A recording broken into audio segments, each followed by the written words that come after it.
Inilah ciri-ciri kolesterol tinggi yang sering disepelekan. Kalau terlambat bisa-bisa stroke bahkan serangan jantung. Pertama itu adalah sesak napas dan sensasi nyeri di dada. Hal ini dikarenakan kolesterol tinggi atau kolesterol jahat atau dalam medis disebut dengan low density lipoprotein yang menumpuk di aliran darah dapat menyebabkan plak atau penyumbatan di arteri kecil jantung atau biasa disebut dengan aterosklerosis.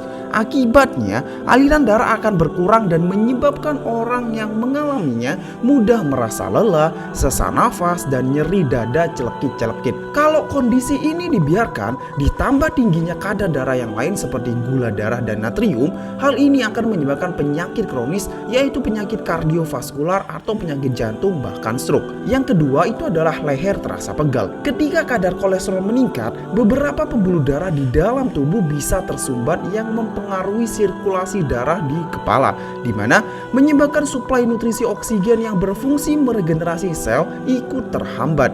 Hal inilah yang menyebabkan keluhan seperti rasa pegal atau nyeri di punggung dan leher. Yang ketiga itu adalah nyeri pada kaki. Penyumbatan pembuluh darah yang disebabkan karena plak kolesterol dapat menyebabkan efek peradangan atau inflamasi, di mana peradangan pada pembuluh darah ini memicu respons neuroinflamasi, yaitu meningkatnya sensitivitas dari pembuluh darah dan saraf yang tersumbat akibat plak kolesterol. Hal inilah yang menyebabkan sensasi rasa nyeri, kaku, kram pada beberapa bagian tubuh terutama pada kaki dan tangan. Kondisi ini diperparah dengan pelepasan zat-zat kimia seperti sitokin dan interleukin akibat dari saraf atau pembuluh darah yang mengalami kerusakan, di mana zat sitokin dan interleukin ini memperkuat respon rasa nyeri. Yang keempat itu adalah mati rasa di kaki bahkan di tangan. Kadar kolesterol tinggi bisa menyebabkan kerusakan saraf terutama saraf perifer atau saraf tepi yang berfungsi sebagai indera perasa, terutama di bagian kaki maupun di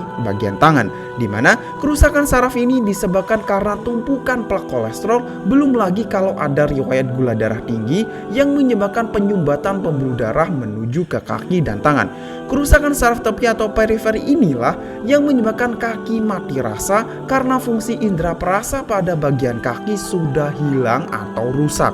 Yang kelima atau yang terakhir itu adalah kuku berwarna kekuningan. Penumpukan plak di arteri juga bisa membatasi aliran darah ke kuku. Hal ini bisa menyebabkan kuku memiliki garis-garis gelap di bawahnya yang biasanya searah dengan arah pertumbuhan kuku. Bahkan biasanya bisa menyebabkan clubbing finger atau kuku melengkung yang mengindikasikan bahwa ujung jari terutama kaki benar-benar tidak mendapatkan suplai nutrisi karena plak kolesterol. Oleh karenanya, jika merasa pernah merasakan atau bahkan sering mengalami gejala dari ciri-ciri di atas, maka mulailah aware atau lebih peduli pada tubuh Anda. Karena penyakit itu datangnya tidak tiba-tiba, pasti ada tanda atau gejala. Cuma kadang kitanyalah yang tidak peduli. Kalau sudah kronis atau ambruk tiba-tiba, baru tahu penyakit yang dialaminya. Semoga bermanfaat dan yuk hidup sehat, semangat!